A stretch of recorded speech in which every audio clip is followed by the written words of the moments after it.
If someone had told Wayta a few days earlier that she and a Luxodon archaeologist would be chasing a ghost through underground ruins, she would have told them to see a healer. Also, she would have asked what a Luxodon was. The ghost, Abuelo, he'd called himself, floated instead of running, his poncho flapping in an invisible breeze as he darted between buildings. Quint raced after him, trunk curled out of the way, and Wayta followed, scanning their surroundings for potential dangers. Unfortunately, being at the back meant she was the last to see what awaited them around a corner, next to an underground river. "Titan!" Abuelo shouted, then vanished in a swirl of purple-pink energy. Wayta skidded to a halt, nearly running into Quint's back. Ahead, a hulking figure loomed, easily twice her height.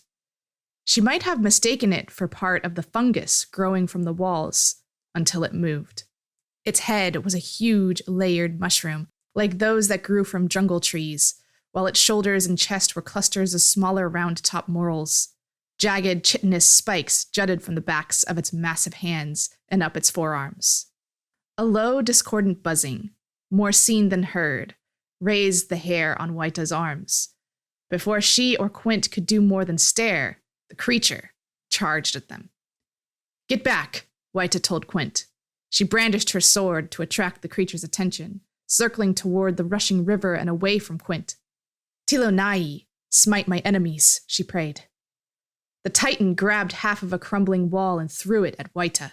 She danced sideways, the huge stone block breezing past and landing with a crash behind her.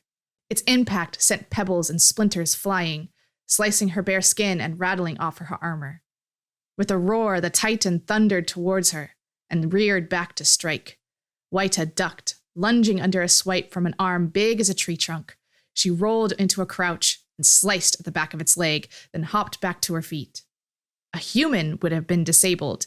The Titan was unaffected. It turned and swung again, and again Wayta slipped between its legs, darting toward its back.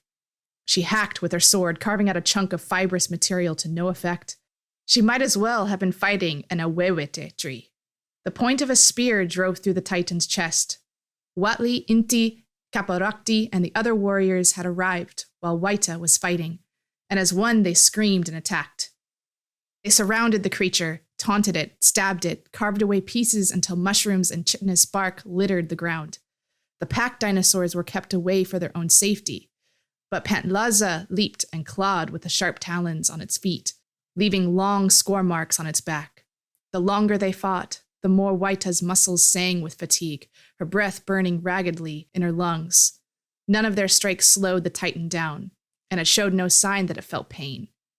It knocked away their spears, grabbed their swords in its massive hands, and tossed them into the ruins.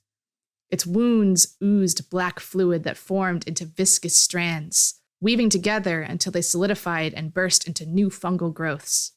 It pulled the spear out of its own chest and swung it at one of the warriors.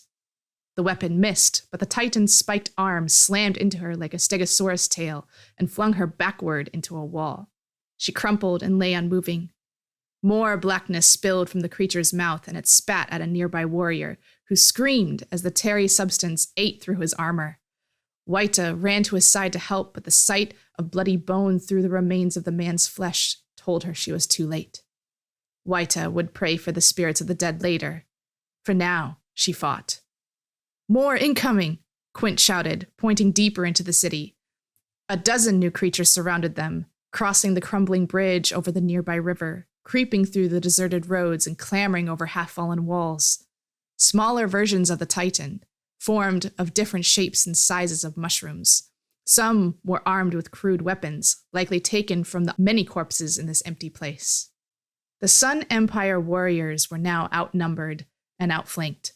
One of the unarmed creatures plucked a mushroom from its own body and threw it at the feet of another warrior. The mushroom glowed an eerie green, bursting into thick black mold that encased the man's boots and spread up his legs. He stumbled, and the mold surged into his mouth. Wayta's heart clenched with the sudden certainty that she would fall in this place, never to see the light of the threefold sun again. Then the tides turned. A wave lashed out of the underground river, knocking two of the creatures away. A moment later, a half-dozen river heralds leaped onto the shore, joining the battle with jade spears and blades and magic. "This battle is lost," one of the heralds said. "Come with us to safety." Wayta hesitated. After what happened at Orazka before the war, relations between the Sun Empire and the River Heralds had been tense, even hostile. Could they trust these people? Trust had to start somewhere. Might as well be here. Wayta searched for Quint, finding him weaving a spell from behind a wall nearby. An ancient weapon rose from the ground as if wielded by a spirit, spinning through the air and embedding itself in a mushroom creature's neck. "Quint, let's go," Wayta shouted. He immediately obeyed, and she cleared them a path to the river. One of the heralds noticed them and grabbed her free hand. They murmured an incantation, rotating their finger around her face. Suddenly the air tasted different, thick with moisture. A rainbow sheen covered Wayta like she'd been encased in a bubble molded to her form, and she prodded her own arm, feeling nothing unusual. "Swift travels, little sister," the merfolk said, and shoved her into the river. Malcome. The elevator descended deeper into the cenote, cables creaking and wooden supports swaying. Malcome watched his injured companions out of the corner of his eye, a cold lump of dread in his stomach. Breeches seemed fine, and the ones who hadn't explored the cave with those horrible dinosaurs. But the others, they weren't right. Black markings on their wounds had spread, a delicate filigree of circles and lines along any exposed skin. Worse, they had begun to glow a sickly shade of green. The pirates didn't complain of pain or discomfort, when normally they'd be grumbling and asking to rest.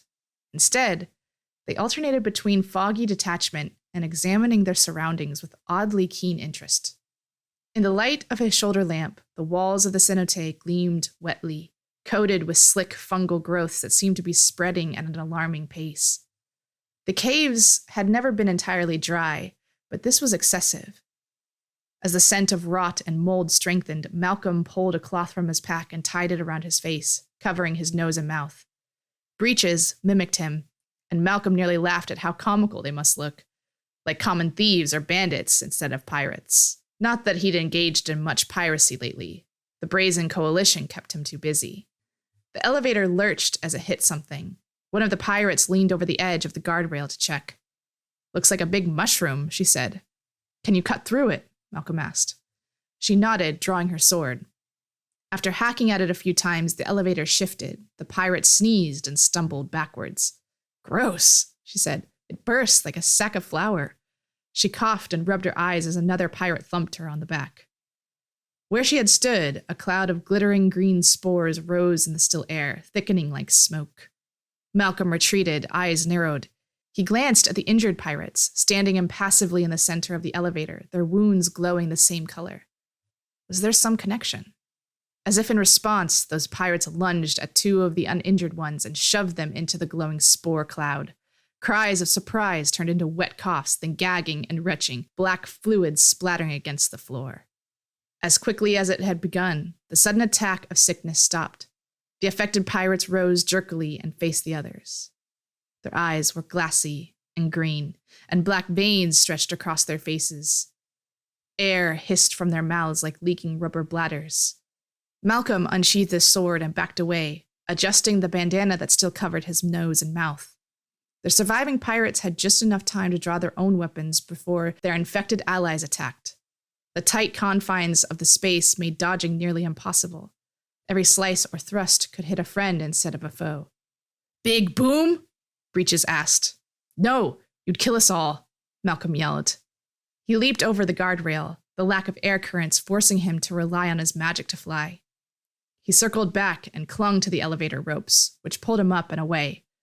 Below him, the pirates fought desperately, but like the dinosaurs in the cavern, the infected seemed impervious to pain or injury. Breeches joined Malcome on the ropes as the elevator continued to descend. "Escape!" Breeches yelled.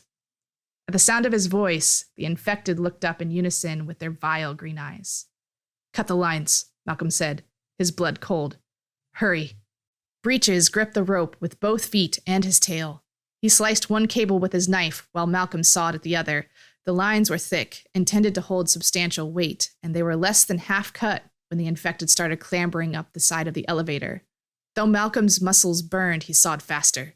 The cable in his hands unraveled and thinned, then came apart with a force that knocked him loose. The elevator jerked, the infected pirates inside stumbling.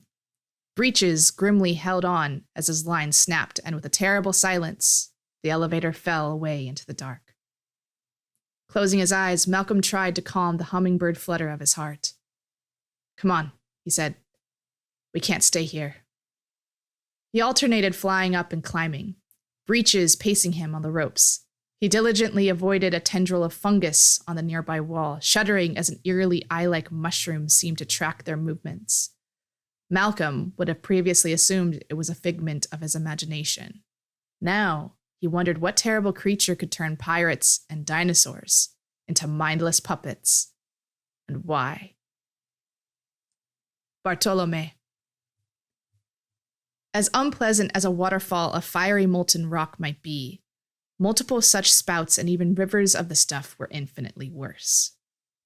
If the path to Ixalan continued through such inhospitable and deadly terrain, Bartolome wondered whether, despite Vito's assertions, a god as powerful as theirs was meant to be found. The goblin-like creatures who had pursued the strange newcomer, Kellan, did not reappear. Even so, the farther their pilgrimage led them into the underworld, the more signs of habitation they discovered. Buildings carved into cliffsides and stalactites, growing markers covered in unfamiliar glyphs, gardens of pale leafless plants and sandy soil. They never encountered any inhabitants, but scuttling sounds and glimpses of movement suggested they weren't alone. Amalia conversed with Kellan, who examined their surroundings with wonderment and unease.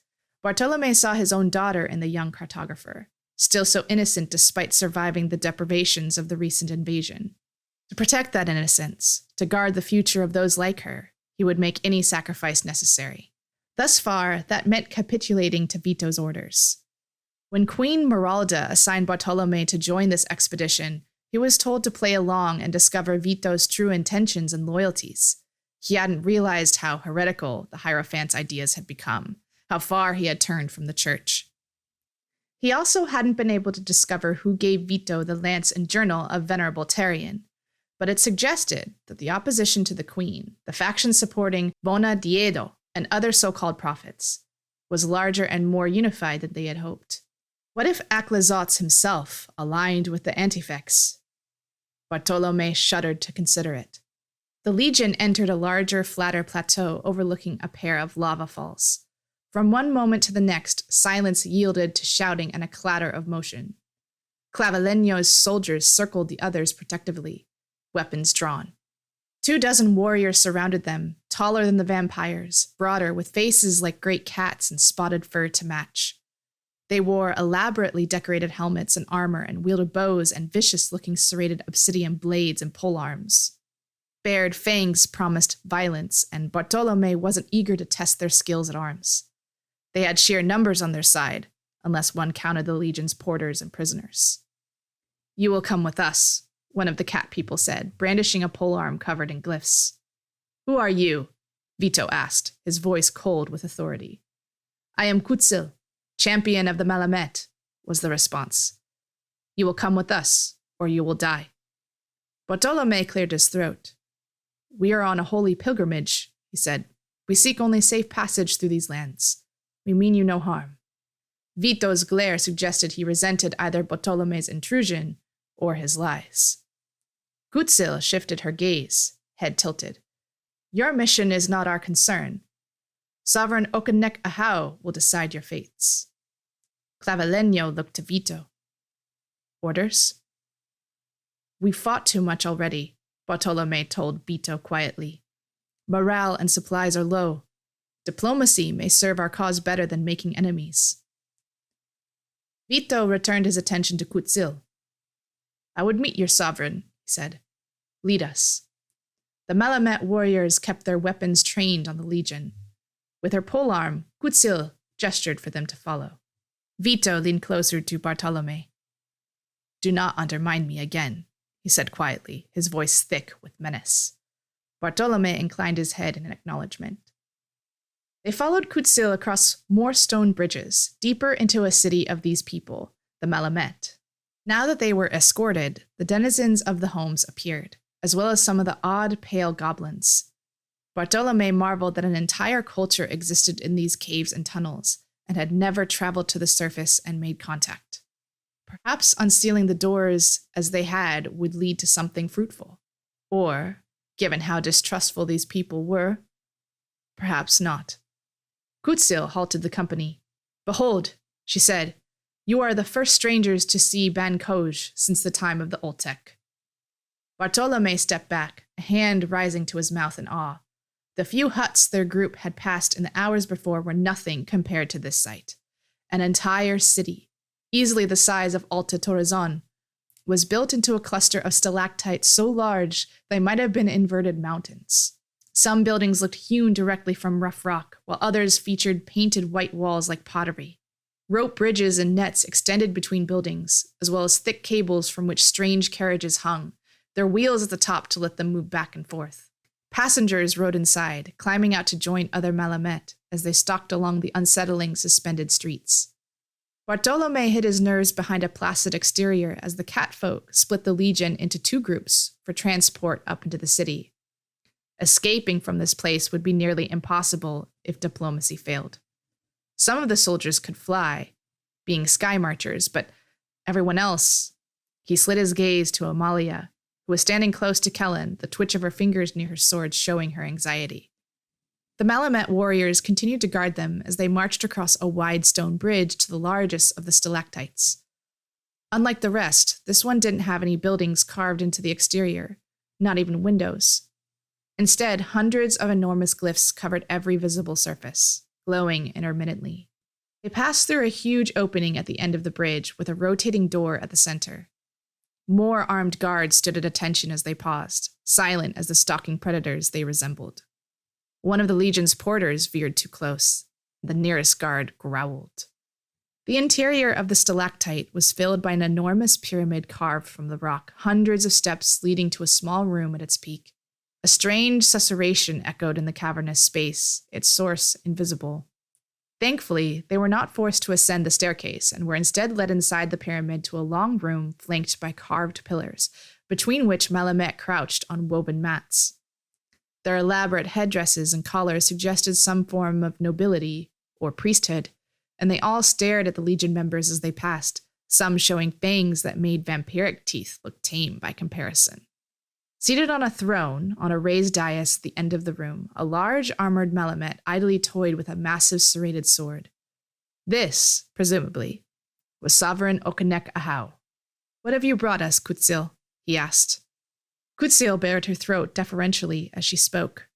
"Invaders from the surface, Sovereign," she replied. "We are only passing through," Vito said, bowing politely. "You will speak when spoken to," Kutsil growled, pointing her polearm at Vito. With a sneer, Vito ignored him. Sovereign Okonek Ahau eyed Vito curiously. "What is your purpose in my realm?" "We are pilgrims," Vito replied. "We are on a journey to the land of Aklazotz, our god." "There are no gods here but me," Okonek Ahau said, gripping his sword. "Poke," he said, looking to a group of robed advisors to his right. A tawny-furred, burly Malcome stepped forward, his arms crossed behind his back. They wore a simple silver harness, richly etched with glyphs and pictographs. His hair hung down in locks, weighted at the end with small, flashing silver medallions. "Poke is my myth weaver," Okonek Ahau said, introducing the Malcome. "He will speak. With our words, he will see through yours." Poke nodded. He raised his arms in front of his chest and ushered one small, soft word. The scent of rain filled the air, scouring lightning and the heat of a dry summer day. Swirling green mist appeared between his claws, coalescing into shapes that built upon themselves, revealing a cloudy but discernible image. A snarling face, its fangs bared and growing long. The face twisted, rippling as it noticed the Malcome around it. With a screech, it stepped forward, biting at Mythweaver Poke like a beast snapping at food. Mythweaver Poke dropped his hands, dismissing the image. He looked to Okonek Ahau, shook his head, then walked back to his place among the assembled advisors. Okonek Ahau stood and addressed the assembled Malcome, speaking above the Legion soldiers. One invasion begets another, Okanek Ahau said. We will not allow it. The Legion's soldiers shifted to defensive postures. Bartolome rested a hand on Amalia's arm, and they exchanged a worried glance. Sovereign Okanek Ahau gestured at the seated figures. I sentence these trespassers to be given to the sand. Let my justice be done. A few of the vampires drew their swords, and Vito aimed his lance at the sovereign. Before they could attack or defend themselves, however, the Malamet flanking them growled and raised their arms. Glowing glyphs seared the air, mimicking the spots on the Malamet's fur. The magic lashed out and wrapped around the Legion members like chains, forcing them to kneel. Vito struggled, but his lance was pressed uselessly against his chest. He glared at Bartolome so venomously that if looks could have killed, Bartolome would already be dead. This isn't fair, Kellan shouted from the back of their group. We haven't done anything. Sovereign Okanek Ahau bared his fangs. The fire does not concern itself with fairness. It simply burns. One by one, warriors called the Legion to a large fountain, a jaguar head at the top. But instead of water, sand flowed from the carved mouth, pooling below and draining into a large hole. Vito was the first of their party to reach the structure, his eyes blazing with wrath. Though I am beset by enemies, Vito intoned, my God will grant me strength and vengeance. His will be done. Bartolome watched as the Malamet threw his comrades into the basin of sand, some succumbing silently while others screamed or fought. Vito went in head first, the lance still pinned to him by the magic chains that kept him bound. Clavileño followed, hissing and baring his fangs. Amalia stayed still and eerily calm as she sank down, first her legs and then her arms disappearing below the surface. She murmured something to herself that he couldn't read on her lips, eyes wide and unseeing. Kellan, across from her, struggled and flailed at the sand, panic obvious on his face as he slid closer to the gaping drain. Just before Amalia vanished, she told Kellan, hold your breath. Had she been granted a vision? Bartolome hoped so, because otherwise their mission was at an end, and he was to blame. He followed her lead and let the Malamet lift him in their large, coarse-furred arms, fighting his own fear as he was unceremoniously tossed into the fountain's basin. His only consolation, as the sands claimed him, was that Vito wouldn't have the chance to do more mischief in Torrezon. He only wished that goal hadn't come at so high a cost. Wayta. Wayta tumbled through the cold dark of the river. An impossibly fast current pulled her forward, the light of the threefold sun affixed to her belt, casting wild shadows around her. She realized that she could breathe, no doubt thanks to the spell the merfolk had cast. Even so, she had little control over where she went, and could only do her best not to be dashed against the walls or the riverbed. Sometimes she glimpsed a wider cavern above her, or the ground opened below like a lake or a cenote. Sometimes flashes of glowing green teased at the edges of her vision, or the tunnel forked and she glimpsed some unreachable alternate path. Through it all, the current carried her toward its unknown destination. Finally, after an age, a new light appeared in the distance. With a brief increase in pressure, she burst out into open water, cold and clear. Wayta kicked her way to the surface, searching for the others, finding some of them already swimming towards the nearest shore, including the scout who had pushed her in. Merfolk guards lingered nearby, their fins rippling as they bobbed in place, watching her progress but not moving to help or hinder her. She soon flopped onto the land, glad to see Quint beside her already sitting up and peering at their surroundings with undisguised awe. A massive stone city rose from an underground ocean. Fresh water, not salt, and extended down into the depths even farther, stepped in a manner like temples to the threefold sun. Bright lamps burned above low buildings, while long strings of bioluminescent baubles and baskets holding firebugs lit the visible streets and alleys. Everywhere she looked, river heralds walked or swam or rested, watching the newcomers warily and talking amongst themselves. Watley wrung out her clothes, surveying the area. There must be thousands of heralds here, she said, wincing as Pantlaza shook himself and flung water everywhere.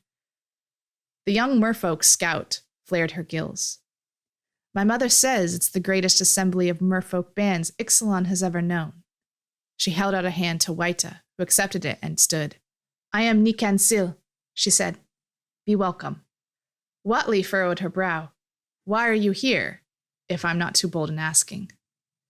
We await the opening of the final gate to the source, Nikansil said, gesturing to the corroded door at the top of the temple staircase.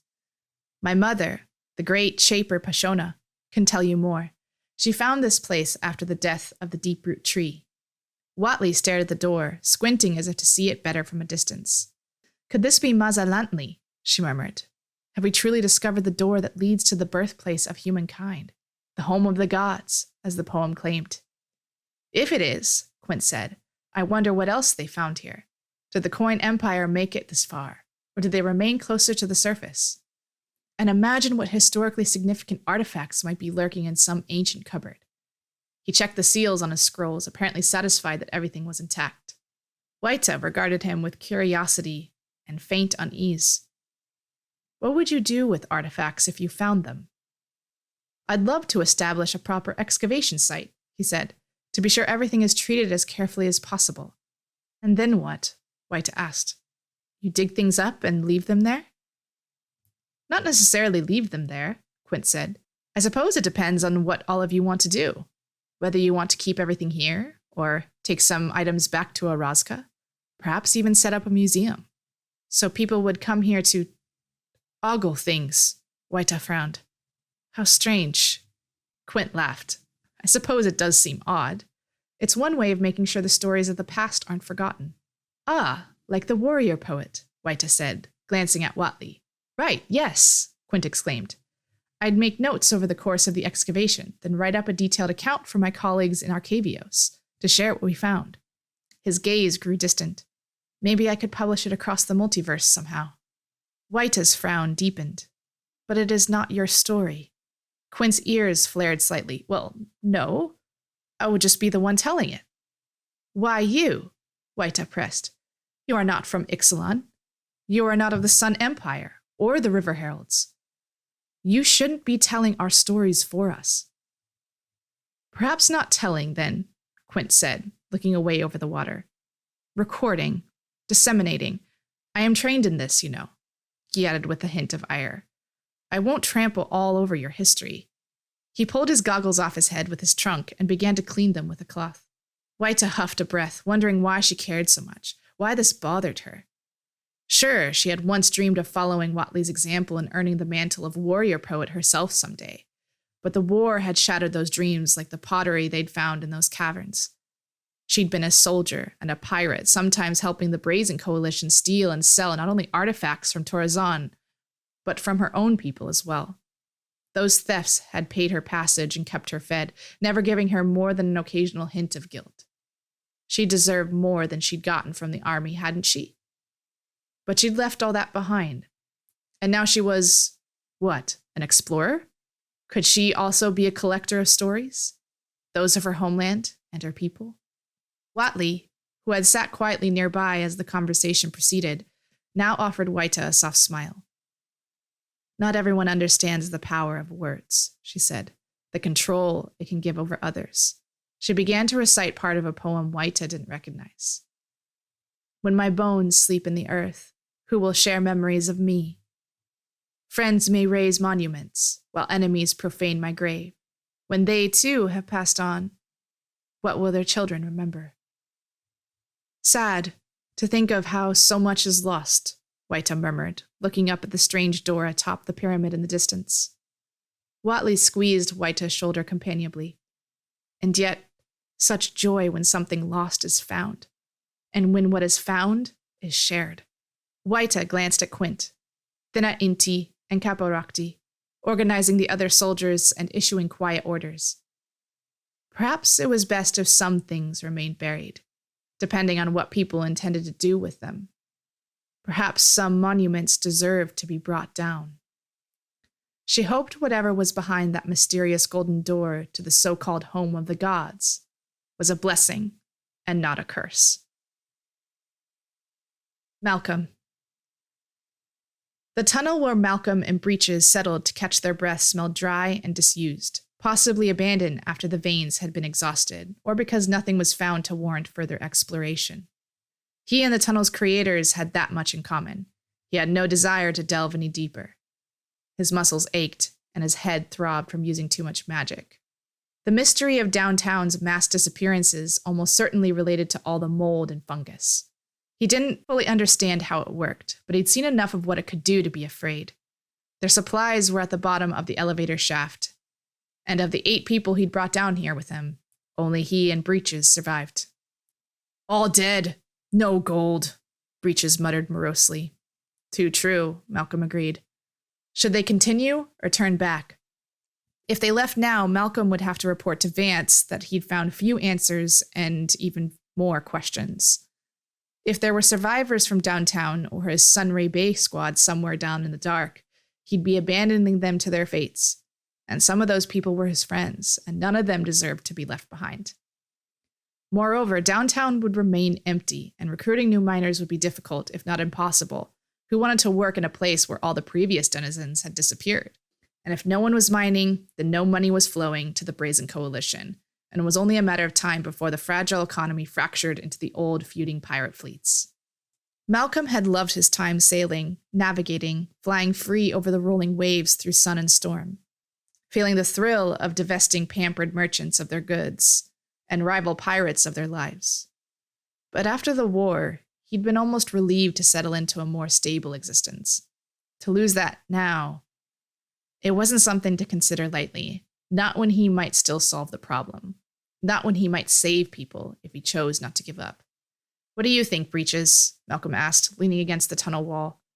"Do we head back up and live to fail another day? Or do we keep going down into the unknown?" Breeches removed his hat and scratched his head, then shrugged. "No mine, no gold." "There are other mines," Malcome said, "but none as large or productive as downtown, if he were honest. And anyway, the dead can't spend coin, can they?" That was it then. He'd all but talked himself into leaving. Vance could send someone else, a lot of someones, Malcome would recommend. Though that might end with many more people turned into whatever had become of his companions. A faint glow in the shaft caught his attention. Malcome struggled to his feet and peered over the edge of the tunnel. A hand on the hilt of his sword. Fungus climbed the wall, growing at an impossible speed. Black tendrils formed networks of circles that bloomed into various mushrooms, some small and feathery, others stepped like stairs, still others rigid like coral. The effect was chaotic and eerily beautiful, even as it turned his stomach. Some of the tendrils moved like ink on a page. As Malcome watched, he realized the fungus was forming words, too dark to make out. Slowly, those words began to give off the same sickly green glow that had overtaken his lost people. "Safe," the first word read. Then, "down." Was this a truce or a trap? Malcome couldn't be sure, but now he knew that whatever had done all of this was sentient. If that was the case, perhaps diplomacy wasn't out of the question. Perhaps the residents of downtown really were alive somewhere below, and he could get them out safely. Hope was the most dangerous weapon of all, and Malcome felt it slide between his ribs to his heart, sharp as a blade. Amalia. The sand pressed against Amalia's body, dense and heavy, worse than water. The grit seeped into her clothes, her nose, even her mouth and eyes, though she closed them as tightly as she could. Distantly, she remembered telling Kellan to hold his breath, and she had done so too. The longer she held it, the more she wondered whether her vampiric abilities would shield her from suffocation, whether she would spend eternity trapped in this river of sand, unable to die, unable to drink life-giving blood. As if summoned by her fear, visions once again consumed her. The mysterious door, round and covered in glyphs, clearer than before. It was set into the stone of a cavern wall, its coppery surface tinged with green corrosion. A sky filled with faintly purple-tinged clouds, only beyond the sky was ground? As if someone held a vast map somewhere above her, painted with all of the colors of the land it was meant to represent, greens and browns and blues and snowy white. A sphere burning brightly as the sun. Was it the sun? It couldn't be. Strange metal scraps floated around it, reminding Amalia of broken plate armor. More pieces trailed behind like debris from a shipwreck, glowing purple-pink. Come to me. The pressure around Amalia suddenly eased, becoming a sensation of falling. Without warning, she hit water, her eyes flying open. How had they reached the ocean? No, this was fresh water. Disorientation sent her swimming in the wrong direction, toward what looked like a city before she realized the buildings were underwater. She turned and kicked the other way, finally breaking the surface with a gasp. Around her, others did the same, including Kellan, to her relief. They weren't dead. She had been so sure the Malcome were going to kill them all. Then, that the quicksand would do that work, yet once again they had survived. Simple luck? Or the will of Aclazots? Before she could feel more than a momentary pang of relief, a flurry of motion in the water surrounded them. River heralds, dozens, all armed with their strange jade weapons and elemental magics. "Do not provoke us," one of the merfolk said. "Come quietly, or you will be subdued by force." Vito snarled, and Bartolome cast a worried look at them. Certainly trying to fight heralds in their element seemed a fool's errand. Kellan coughed and swam closer to Amalia. "I can't believe this is my third time being ambushed in one day," he said mournfully. Amalia snorted into a laugh. "Careful that you don't make it a habit. Those can be hard to break." Kellan grinned and playfully splashed her. Then they followed the other vampires as the merfolk herded them toward the shore to an unknown fate.